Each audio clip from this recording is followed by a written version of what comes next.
বিদায় আসলে কখনোই আনন্দের অথবা স্বস্তির হয় না। বিদায় সবসময়ই হয় দুঃখের। আপনজন, প্রিয়জন, কাছের মানুষ এদের থেকে দূরে যাওয়ার যে মাধ্যমটা সেটাই হচ্ছে বিদায়।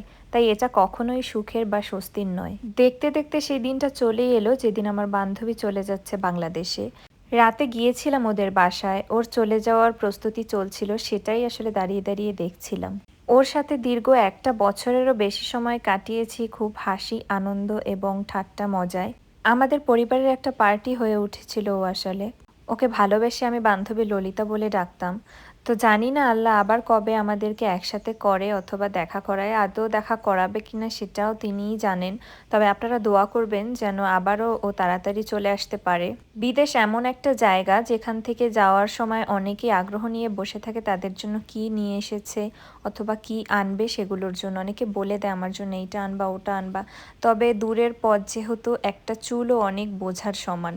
এক্সট্রা ওয়েট বাড়ানোর পরেও আসলে সেইভাবে অনেক জিনিস নেওয়া যায় না, অনেক কিছুই রেখে যেতে হয়।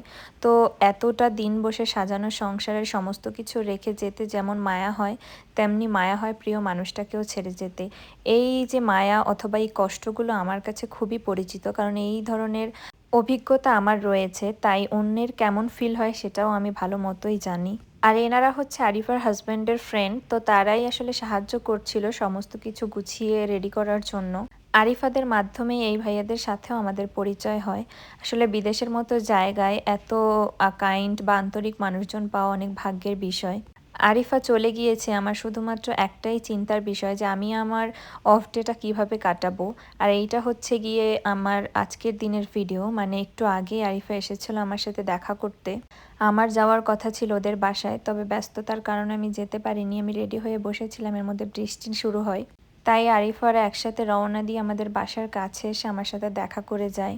ওকে জড়িয়ে ধরা পর্যন্ত আমি ঠিকই ছিলাম, এরপর কেমন যেন অনেক বেশি আবেগঘন মুহূর্ত নেমে আসে।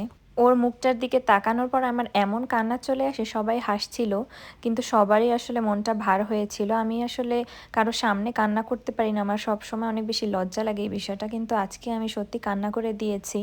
ও থাকবে না সেটা তো আমি জানতাম, তবে ও চলে যাবে আজকে, আর এই দিনটা এসে আমি বুঝতে পেরেছি যে একটা প্রিয় মানুষ চলে গেলে যে তার জায়গাটা ফাঁকা হয়ে যায় তখন কেমন অনুভূতিটা হয়। ওদিকে ভাইয়ার সামনেও আমি আসলে কান্না করছিলাম আর বলছিলাম যে আমি আমার ছুটির দিন কিভাবে কাটাবো আরিফাকে ছাড়া, কারণ আমার প্রতিটা ছুটির দিন আসলে ওকে নিয়েই ছিল।